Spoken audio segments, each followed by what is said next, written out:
Want to welcome you guys back to another episode of Pistons Talk Podcast presented by FanDuel. Game 5, man, that one hurt. That one hurt. We're going to get into tonight's game. How the Detroit Pistons lost to the Cleveland Cavaliers in overtime. We're going to be going over the quarter notes, going over the box score, team stats, and then opening up the show to comments and questions for you guys that just got done watching this overtime thriller between the Pistons and the Cleveland Cavaliers. But let's get into the quarter notes to start this podcast like we always do, you guys. So let's go into the first quarter. Duncan Robinson did not play. He was questionable, I believe, with some back tightness or soreness. So Danish Jenkins got inserted into the starting lineup next to Cade and probably had his best performance that we've seen so far in this second round, against the Cleveland Cavaliers. Very defensive game to start. Both teams were turning the ball over. It was a very low scoring first quarter for maybe the first 6-7 minutes. Tobias Harris really struggled in the first, had 2 points, 2 fouls in 7 minutes, was like 1 for 6. Just really not his best performance in this game, really. We'll kind of get into the box score looking at like how he did. Sarah Thompson was just impactful, getting steals, keeping possessions alive, crashing the offensive glass like he always does. Got some Marcus Sasser clock in the first quarter with the bench unit. Within like 2 seconds of him coming into the game, he picked up a foul on Dennis Schroeder, kind of hit him with the old vet move of kind of like getting a little bit too close and then kind of selling contact. He's just so good at just selling contact, and the officials just eat it up every time. Kate did have 10 points to finish the first quarter, and Isaiah Stewart was really huge in this first quarter as well. Hit back-to-back threes within like the last minute of this one, and the Pistons come out with a 2-point lead to end the first quarter, 29-27. Start the second quarter, we get a little dust up with Jalen Tyson and Isaiah Stewart. Stu blocked his shot, grabbed the ball, and then there was a little bit of shoving. They get a technical. Jalen Tyson does get a technical foul. And then the Pistons probably had their best quarter, in my personal opinion. Was the second. Tobias Harris made 5 shots in a row. Pistons started off the second quarter making their first 8 shots, and they had a 15-point lead. Believe it or not, they were up 15. And it was largely part to Isaiah Stewart defensively and just the way that they were operating out of the half court. Now, obviously, Stu did need a breather. Jalen Duren comes back into the game, and the Cleveland Cavaliers go on an 8-0 run. Now, I'm not solely blaming Jalen Duren for the reason why the Cavs went on an 8-0 run, but he was a main reason why they did. The Pistons defense did pick up once JB Bickerstaff took that timeout after Cleveland scored 8 straight. Karis LeVert hit some pretty big shots in this second quarter, and the Pistons capitalized on Cleveland's turnovers in this first half. They scored 20 points off of their turnovers, and they go into the second quarter with an 8-point lead, even though they were up as much as 15 points in the second quarter. Coming out of halftime, Cleveland just had the better quarter. They outscored the Pistons 32-20 in this one. And within the first 6 minutes, Detroit only scored 6 points. And Cleveland was just getting into the chest of Cade Cunningham. James Harden was hitting his threes, getting to the free throw line like he always does. Stu and Cade went to the bench at the 4:50 mark. They left Duren and Sasser in the game. It was very short lived of Cade on the bench because he did eventually come back. Pistons did lose a challenge on James Harden's 3-point attempt, where it kind of looked like he kicked his feet out, but Tony Brothers said that Tobias Harris, or not Tobias Harris, Karis LeVert grabbed him, I guess, like knee-to-knee contact. That's the reason why James Harden was shooting free throws. The Cavs did just out-hustle the Pistons all quarter, kept possessions alive. They were really crashing the offensive glass. And after 3 quarters, the Cavs had a 4-point lead, 84-80. Fourth quarter, we see Paul Reed. Now, I was very surprised that it took until the fourth quarter to play Paul Reed. Cade Cunningham was very aggressive to start the fourth, have hit like back-to-back shots, and the defense stepped up forcing Cleveland to turn the ball over. They were just pressure. They were throwing the ball out of bounds, and the Pistons go on a 12-0 run. And Paul Reed's impact was a big reason why. He was crashing the glass, getting to his spots. The defense and Evan Mobley and Jared Allen boxing out, like all stuff that we've appreciated about Paul Reed all series long. And Cleveland goes on a little run and they tie this game. They were able to get back into this game, and Donovan Mitchell and James Harden were a very big part of that. And the game is tied at 103. Now, I think a lot of Pistons fans are going to go to this play. Asar Thompson was guarding James Harden on this possession and did a very good job of making a very difficult decision by James. Tries to shoot a jump shot, misses obviously, and Jared Allen tries to get the rebound. Asar Thompson's right there, and inadvertently, he didn't do it on purpose. He kind of trips on Asar, steps on his foot, and then Asar is just kind of like out of bounds, right? Now, I'm not saying this is the reason why Detroit lost the game. I was very surprised it wasn't at least a foul, because any time that you do step on a player's foot or they're falling like that, most times it is a foul. During the playoffs, these officials do let these players, play through contact for the most part. There were some ticky-tack fouls, I will say, for both sides where the whistle wasn't consistent, but you had a 9-point lead in this fourth and you lost it. So you go into overtime. So overtime, you got Jared Allen scoring the first points. Donovan Mitchell scored his second basket off glass. So Cleveland is up 4 very early in this overtime quarter. Cavs do challenge a 3-point attempt by James Harden. They said that James Harden was not fouled because Tobias went straight up, and it was Pistons basketball. Paul Reed gets fouled on the very next possession, makes both of his free throws. There was a collapse play where they found Donovan Mitchell in the corner from 3, hits a huge corner 3. Pistons inbound the ball. Cade wasn't fully paying attention, and Max Strus has got him so many times this series of Cade not fully anticipating him being there. Strips the ball from Cade, outlets it to Donovan Mitchell. Cavs go up 7. Next possession, Paul Reed does score in the paint. Then they get a stop. Danish Jenkins got a transition opportunity. And it's a 3-point game. So you're thinking, okay, just make a stop and, we can get back within this game. Cleveland misses. Detroit calls a timeout. The play out of timeout was a very long 2 after they confirmed it. Cade Cunningham shoots a long-range shot, and, you got a 1-possession game. They foul James Harden, and he only makes 1 out of 2, but James Harden was able to get his own rebound. It looked like Cade Cunningham wasn't really fully ready to get that rebound. If he would have just went straight up, he probably gets the basketball.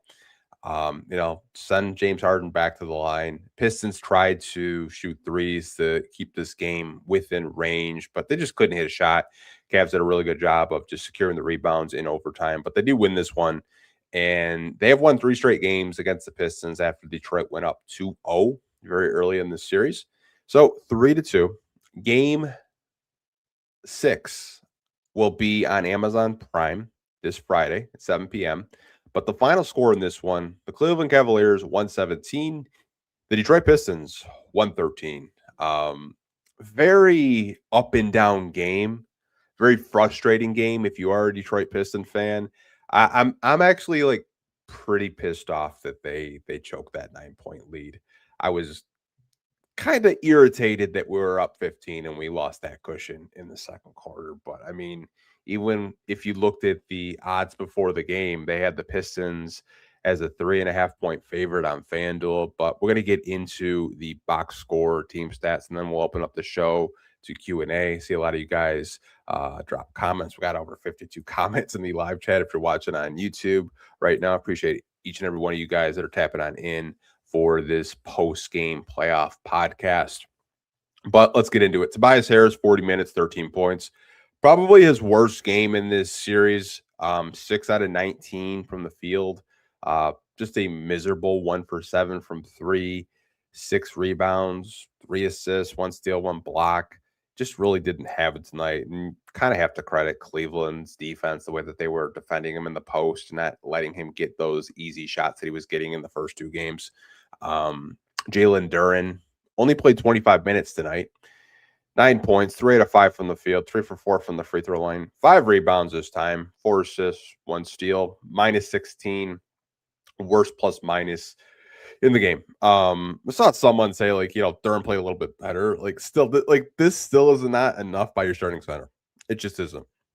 I thought Paul Reed and Isaiah Stewart brought more impact in 11 and 17 minutes, respectively. I'm to the point where I know JB is going to continue to start him, but like you can't play him as many minutes as you're playing him. I said last post-game podcast, I'm like at 15, 20 if he's having a good game, but he's had 12 games in the playoffs and he's maybe had one good performance. And that was game 7 against the Orlando Magic in an elimination game. He's just not giving you enough out of that center position right now. I know he's a big body. He tries to keep, rebounding possessions alive, but he's just not giving you enough as your starting center right now, in my personal opinion. Cade Cunningham, like the fact that he played 48 minutes is insane. I know it was an overtime game, but still, he's probably gassed. He did have 39 points in this one, 13 out of 27 from the field, 6 for 10 from 3, 7 out of 8 from the free throw line, 7 rebounds, 9 assists, 6 turnovers, 2 steals. He was a -4 in this one.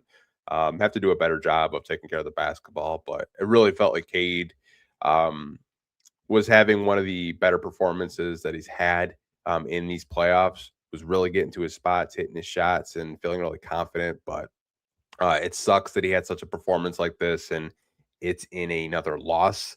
Asar Thompson in 41 minutes had 6 points. He was 2 out of 6 from the field, 2 for 2 from the free throw line.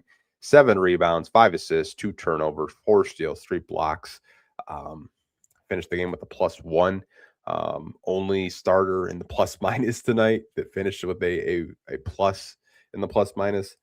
Danish Jenkins, 41 minutes, had 19 points, 8 out of 17 from the field, 2 out of 8 from 3, 1 for 1 from the free throw line, 2 rebounds, 3 assists, 1 steal, 2 blocks, -9. Obviously better than his past 2 games where I felt like games 3 and game 4, Cleveland did a very good job of shutting him down, but I'm going to need a little bit more aggression out of him because I felt like even in the 3-point attempts that he was shooting, they were still pretty good looks outside of the one in the, I believe it was the 4th quarter or overtime where it was just kind of like a heave and a prayer and it came up short. But overall, I did like his looks. Just need a little bit more if Duncan Robinson is going to be out for any significant time.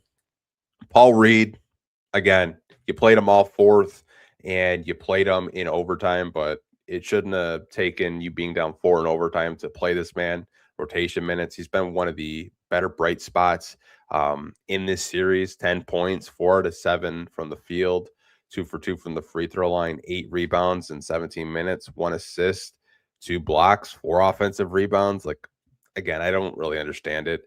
Isaiah Stewart, who played 11 minutes, 8 points, 3 out of 5 from the field, 2 for 3 from 3, 2 rebounds, 1 assist, 1 block. He was a +12.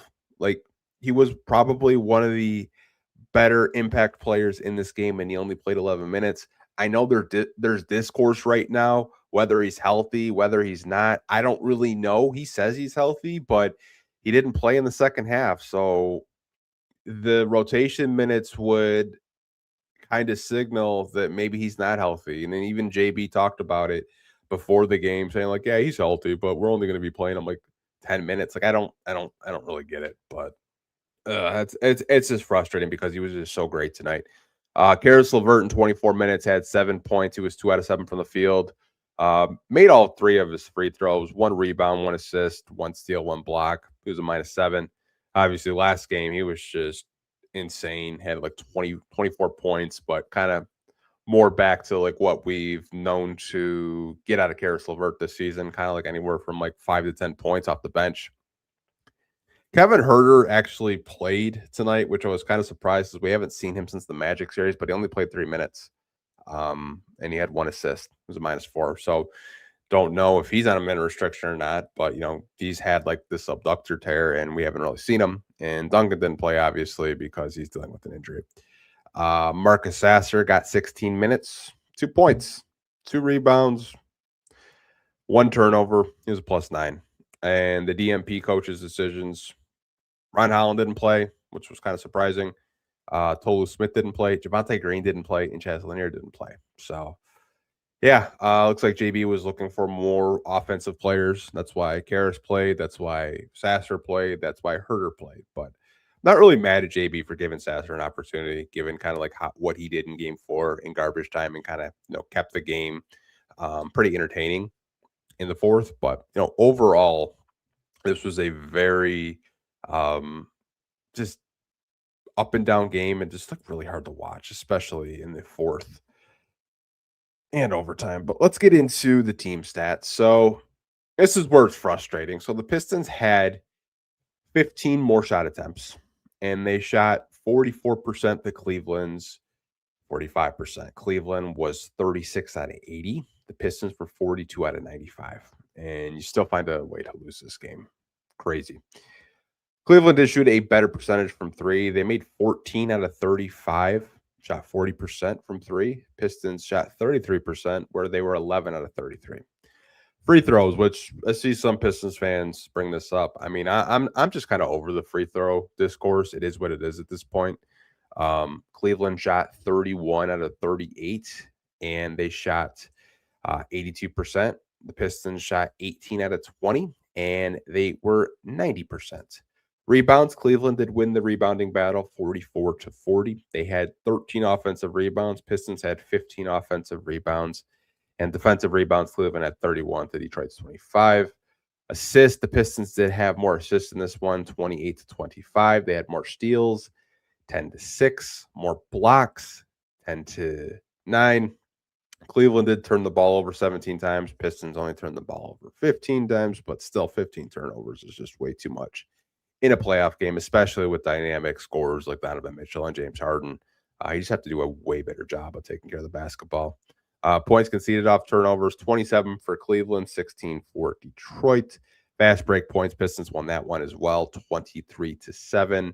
Points in the paint, Pistons won that battle by 10, 48-38. In fouls, Pistons had 26, Cleveland had 16. So, I mean, looking at the team stats, like the margin battles that the Pistons usually win, and having 15 more possessions and you still lose this one by 4, it's so freaking frustrating. It is so frustrating. But again, you see why Cleveland traded for James Harden. He's the type of player that is so annoying to watch as a basketball fan. I'm just taking my Piston fan hat off for a second. He is so freaking frustrating to watch because we know that he can get to his spots, he can hit threes, but it's just the contact that he sells that I think is just frustrating to me. He's a hell of a player. Like, don't get it twisted. Like, am I a little salty? Yeah, I'm a little salty. But man, it's just so frustrating. I feel like he's such a good player that he doesn't have to sell the contact that he tries to sell, but it's part of his game, part of his skill. That I think a lot of players in the NBA have, and Trae Young does the same thing. SGA does it as well. It's just a skill at this point, but want to get into comments and questions. Let's see. There's over 100 comments that I have to go through. We're going to take a quick break. And then after that break, we will make the rest of the podcast about you guys. This is our Q&A section. If you guys could, before we go to break, hit the like button. It does help out the YouTube channel a ton. And if you're an audio subscriber and you do enjoy the Pistons Talk podcast, leave us a 5-star review. We're trying to get our rating up, but we will be right back after a quick break, you guys.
Okay, guys, we're back. We want to get into Q&A. I do see a lot of Cavs fans in here, kind of gloating after the win. Not even gonna lie, like I'd probably do the same thing, in a live chat. But I welcome all the chatter. You guys know I don't hide from the smoke, and I actually welcome shit talking. Like if you guys want to shit talk, I'm all for it. But that's what makes fandom so great. That's what makes basketball to me great. It's just the fans.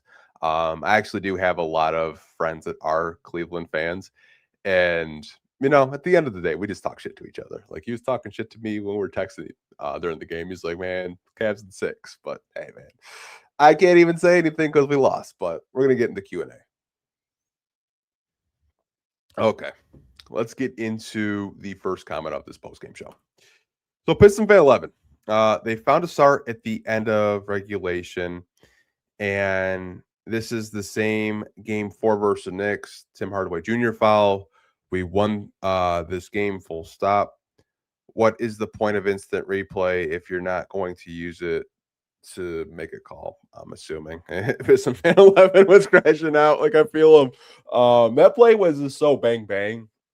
I'm not sure. Don't quote me on it. I don't know if officials can actually go to review a call if the team doesn't have a challenge. Someone can correct me on that if I'm wrong, but I think that's the reason why there was no review. I think the only reason why we saw instant replay is because ESPN was just kind of showing us what happened within the last seconds of this game. But yeah, that was obviously just an inadvertent trip by Jared Allen. I doubt he meant to push a star because Jared Allen isn't a dirty player whatsoever. He's probably one of the nicest guys in the league. But yeah, it kind of does feel like the Tim Hardaway Jr. Foul. That one to me is still more egregious than what like this one because that was like more of a shooting foul in like I can't remember the official name, but I mean he like literally like looked at the play and then within like not even 30 minutes after the game, he's like, "Yeah, I effed up. You're right. Should have been free throws for THJ versus the Knicks." But yeah, man, it's tough. It's tough when it's a tied game at 113 apiece, and uh, at the bare minimum, it probably should have been free throws for Asar Thompson at the line. I mean, there's no guarantee he makes it. Like Asar Thompson is not a good free throw shooter, but it does kind of piss you off as a fan. Like if that was Cleveland and that happened to them, they'd be pissed off too, right? But as a Piston fan, not even gonna lie, like I got a crash out on that as well. But just have to live with it and move on to game 6, I guess. We took too long to put Paul Reed, but good job for using him at the end of the game. I agree, man. Like the rotation minutes, I think are very puzzling, especially during this series because we've had leads in this game, and then as soon as we take out the players that give us leads, like tonight it was Isaiah Stewart in the second unit, kind of just mucking it up, and just playing great defense. When I mean mucking it up, I mean just playing like that Detroit Pistons defense. But um, the Paul Reed minutes in the fourth to me were just kind of like, yeah, like let's give this guy some burn. We're down 4. Cleveland had more momentum, in that third, outscoring Detroit 32-20. I probably would have played Paul Reed in that third quarter because Cleveland was just getting to their spots. They were hitting their threes. They were crashing the glass more aggressively than Detroit. It just gets to a point where like I saw someone on Twitter post this. I believe it was Kofi. So shout out to him.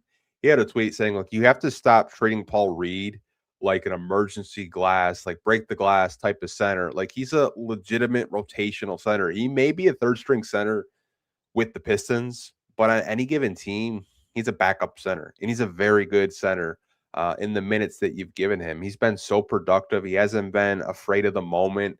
Like the fourth quarter, he was excellent, crashing the glass, keeping possessions alive. Getting to his spots. He did get blocked a couple of times by Evan Mobley, but Evan Mobley's a former defensive player of the year. He's a really good rim protector. But you have to be a little bit quicker to your rotations when your starting center just isn't, being productive and bringing it. And that's what Alec Jasper wants to kind of talk about. No more kid gloves. Duran has to be center 3 the rest of the series. And I don't think that's going to happen. I don't think JB Bickerstaff is going to treat Jalen Duran like a starting center to a third string center.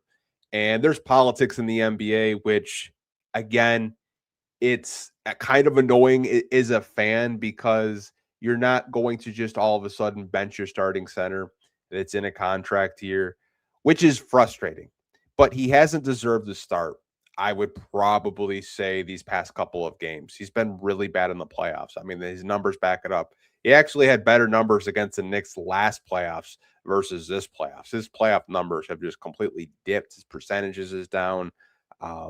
It's frustrating. I personally probably would start Paul Reed and have Isaiah Stewart back him up, but I'm not sure if Stu is like 100% right. He says he is, but he doesn't really have that same lift as he's had since that 8-block game against the Orlando Magic. It's just really not there. I don't know if his knees are bothering him. He had both knees iced up when he was on the bench, but that's a pretty common theme for basketball players to have, their knees iced up and wrapped. But it just gets to a point where it's like you're in the Eastern Conference semifinals. It's 3-2. You have to make a decision if you want to try to give yourself a chance to play the Knicks in the Eastern Conference Finals. And the Knicks have looked great all playoffs. They looked really good against the Hawks. They looked excellent against the Philadelphia 76ers. Whoever gets the Knicks, that's going to be a bloodbath of a series, whether it's Detroit or Cleveland. It'll be a really good series, but I agree. You have to send a message. Like, you have to actually be a coach. Like, when your starting center isn't bringing it, you can't just keep giving him time and saying, we want to give him, faith that we believe in him. Like, the believability in Jalen Duren, like, we still believe in him as a player. He's a 22-year-old center. But in the playoffs right now, he just hasn't brought it. Like, you can still have belief in him and say, like, hey, I want you to have a seat and watch Paul Reed and Isaiah Stewart play their ass off. You can learn something from this moment. But again, there's politics in the NBA, which it's really annoying. And they're probably going to start him for game 6. And it wouldn't surprise me if the reason why we do lose this series is because of center rotations, because we've seen Paul Reed in there be impactful when he does get the minutes. We've seen Isaiah Stewart these past couple of games be impactful. Like, you're up 15 with Stu out there. Jalen Tyson kind of crashing out over Stu grabbing a rebound. But hey, man, it is what it is at this point. Can't really dwell on the game too much. Longitude, it is going to be incredibly hard us beating them next game. Somebody has to put up a ton of points besides Cade Cunningham. I agree. Cleveland is a very hard team to beat. Not just at home, but in general. They're a good team. Like, don't get it twisted. They have a dynamic backcourt. They have a very strong front court. Players that, like, I don't think actually get the flowers that they deserve. Like, Max Strus is a hell of a basketball player. He had just so many open threes tonight. He had a big steal on Cade. His defense has been incredible. Everyone kind of talks about Dean Wade being like this long, lengthy defender that can disrupt Cade. It's been Max Strus all series long. He's just played so great, and he deserves his flowers of just like me, taking my Piston hat off for a second, like just appreciating the basketball player that he is. Like, he's a really good player. Sam Merrill as well. Like, they have a very unique roster over there.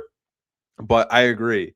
Tobias Harris was that second option, but back-to-back games, he's not really giving you that same production. I believe he had 8 straight games of putting up 20 points. Who's going to be that number 2 option? Is it going to be Danish Jenkins? How long is Duncan Robinson going to be out for? Can Kevin Huerter play more than 3 minutes? What are you going to do with these center rotations in Game 6? Are you going to still try to roll the same thing?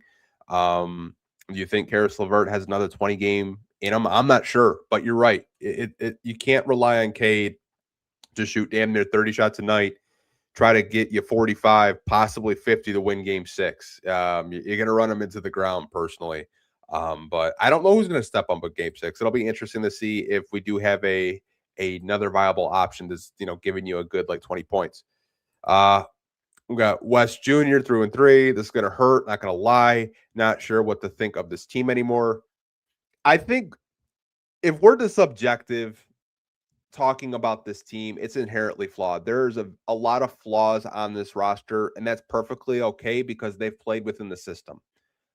This team has a lot of flaws. It has flaws at backup power forward. It has flaws at the shooting guard position. In my personal opinion, when Duncan Robinson isn't shooting and making threes, this team is flawed.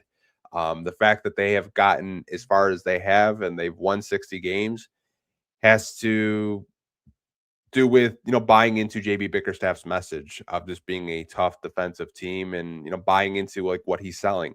But this team isn't a finished product whatsoever. I think there's a lot of room for improvement. I think this offseason is going to be incredibly important for them. Probably the most important offseason the Pistons have had in quite some time, personally. Dare I say, probably the most important offseason of Tom Gore's ownership tenure. Like, the Pistons can either just continue to make small moves, or they can actually say, screw it. We got our draft picks. We got our superstar in Cade Cunningham. Let's go get him a number 2 option. Let's go get him another 20, 25 point per game guy. I think that's probably what they're going to do. The second part. I don't think we're going to be making these just, 1 year marginal moves. I don't think you're going to see like a little Javonte Green deal and like try to get all excited about it.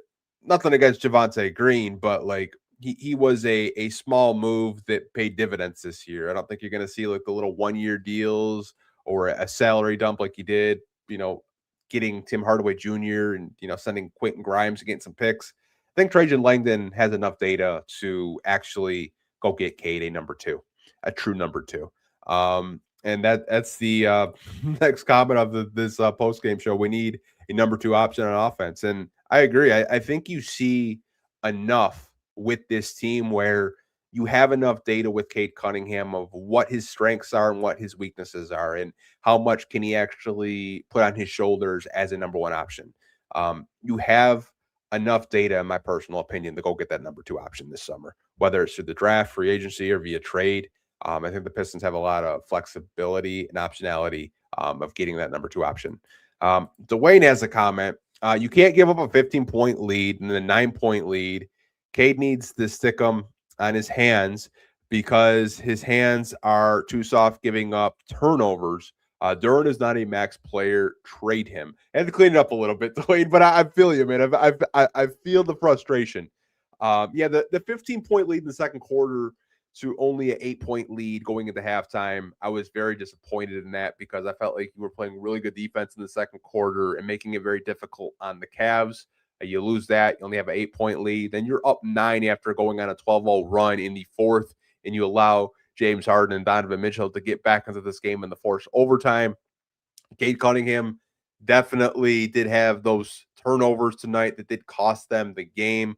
But in the same breath, like, the guy has the ball in his hands so much. Like, this is why I was so confused why they didn't get a backup point guard this offseason. Now, I know we have Danish Jenkins, but like, if you guys remember, going into the season, we were sold that Karis LeVert and Jaden Ivey were going to share ball handling duties, as what he said.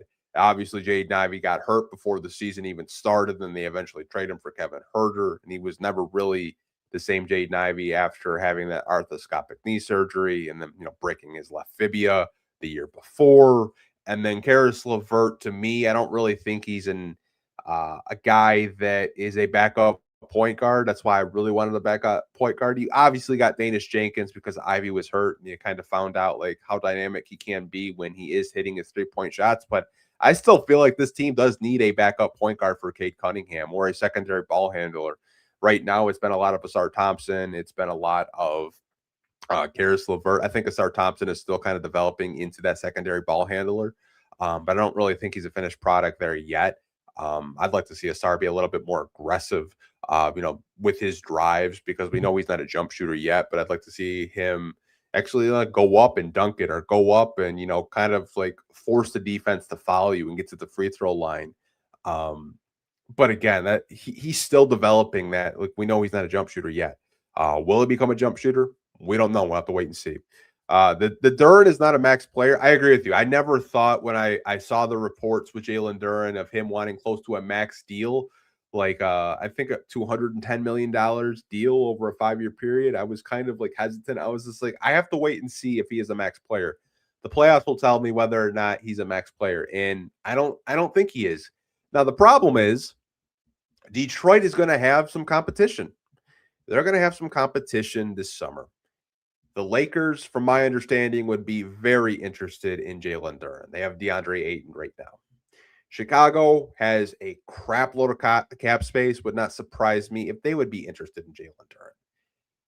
The Pistons are in a predicament where they can't lose him for nothing. If it comes down to you have a team throwing him an offer sheet and you have to match, I think then you get into situations where it could become a sign and trade. Ultimately, my opinion, I think they still keep Jalen Duren on this team and they get him to a new deal, but I don't think it's going to be a max. It might be anywhere between $20 to $30 million annually. And I think that's kind of like where I'm at with it. I don't think he's a max player whatsoever. I don't think you can pay him like a max player because he's not. He's still very young. He's still very unpolished offensively. I think there is a mid-range jump shot in there somewhere. I do think defensively he can get better and drop coverages and rim protection. I think his lateral quickness needs some work because there's been so many possessions, not only this playoff series, but last playoff series, where he's just a step slow to closing out on three-point shooters. He's a step slow of rotating weak side to protect the rim. But again, he's a 22-year-old center that just put up 19 and a half points and 10 rebounds this season. I think there's a lot of growth there, and I know we're very frustrated with his playoffs, but I don't really think Detroit is going to trade him unless they get into a situation where you have a team that's throwing him a huge offer sheet and you have to match, and then you kind of get into the sign and trade situation, which I doubt Detroit's front office really wants to get into, but you never know what's going to happen in free agency. And don't be surprised if you see the Lakers try to be extremely aggressive to try to maximize Luka Doncic's window. Rod Love, wish we could get Devin Booker this offseason. Here's the thing I'll talk about Devin Booker, okay? I haven't talked Devin Booker in quite some time. I'm not against the fit with Devin Booker because I think as a two guard next to Cade Cunningham, he makes a lot of sense. Here's the issue with Devin Booker. It has nothing to do with the player. It's the contract. Final 2 years of Devin Booker's contract is $69 million and $70 million. I know you have to maximize Cade Cunningham's window and his potential, but you can't build a team with the two guard that's making $69 and $70 million and expecting to win a championship. You just can't. You won't have a bench because you won't have enough money to, build a roster. Devin Booker's a hell of a player. I think he actually retires a Phoenix Sun because I don't think there is any way, shape, or form any team is going to give up anything of significant value to get Devin Booker just because the contract is a negative asset the final 2 years of his deal. And you don't know what Devin Booker is going to look like because he's been in the league for quite some time. But I love me some Devin Booker. Love that he reps the city. I think a lot of people just like his game and how it would just be a seamless fit. Still is an all-time draft miss by Stan Van Gundy drafting Stanley Johnson over him, but I just don't really think that the Pistons are in business to try to trade for a Devin Booker because that contract the final 2 years is just so big and it would be really hard to build a competitive team. Do have a Cav fan saying, how do we like JB Bickerstaff? That's why we fired him. Here's the thing. I've heard this so much from my friends that are Cleveland Cavaliers fans. Like, as soon as we hired JB, they're like, you're going to see why we fired JB. Am I annoyed with the rotations? Absolutely. Absolutely. Do I want him gone? No, I don't. And here's the thing, and I can be completely transparent and honest with you guys. We went from Monty Williams to JB, which is a big difference. Now, I will give Monty this pass. I don't really think he wanted to be coaching in the NBA. Personally, I think Monty Williams' head just wasn't in the coaching job. His wife was sick. He had some off-the-court stuff, and the Pistons just kept offering him money to the point where he couldn't say no, right? He even said, I just came here for the money. Like, screw the job. Like, you're offering me like $15 million to coach a team? Cool, I'll do it. The difference between JB and Monty is JB actually wanted to be here.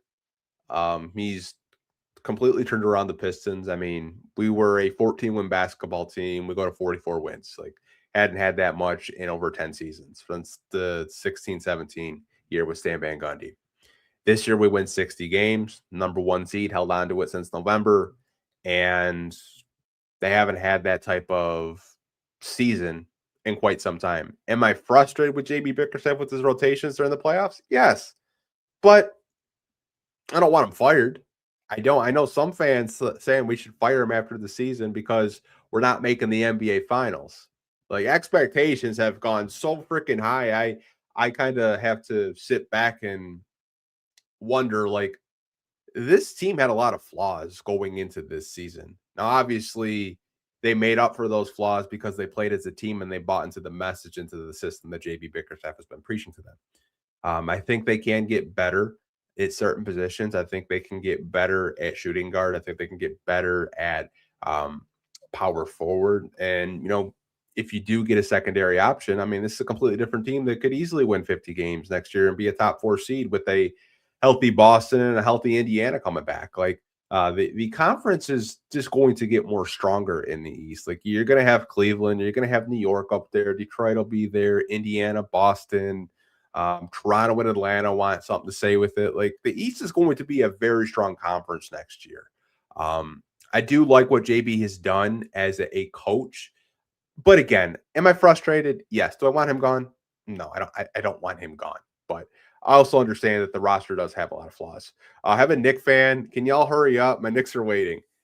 Yeah, I mean, Knicks completely just waxed Philly completely waxed Philly. Like I wasn't too surprised that they took care of Philly so fast, but I think I think New York is like what gonna have like 9 days off if this does go to a full 7-game series. So they're gonna be very well rested. I will say though, if Cleveland does make it out of this round and the Pistons don't advance to the Eastern Conference Finals, I would actually have the Knicks over Cleveland because I think the way that the Knicks are playing right now, they just have more talent than Cleveland, in my personal opinion. And I think Mitchell Robinson could be a very big problem for their bigs because he's just more imposing and more physical. But whoever gets to see New York in the Eastern Conference Finals, I see that game. I see that series going at least 6 to 7 games because it's just going to be a very entertaining series. But I do want to wrap up this podcast. I appreciate the Knicks fans watching, the Cavs fans watching, talking shit, the Pistons fans that are upset in this post-game show. I'm upset with the result tonight, you guys, but it was good to vent it out with you. I feel a little bit better. We can move on to game 6, which will be Friday. Amazon Prime. Don't even get me started on like how we have to have an Amazon Prime, NBC Peacock, and an ESPN subscription just to watch. Oh, one more thing. My ADD is just going all over the place. One more thing.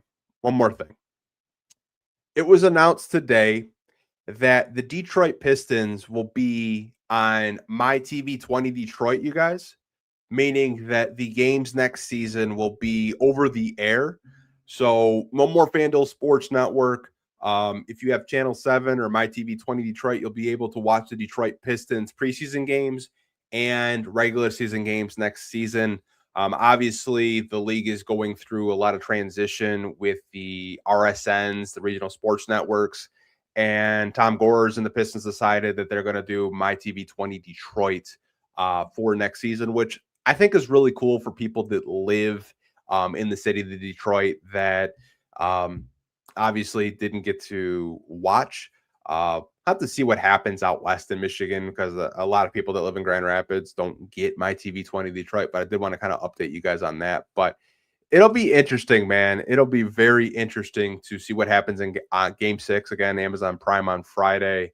But appreciate all you guys that are watching this post game podcast. We'll see you guys on Friday night, and as always, go Pistons. Peace.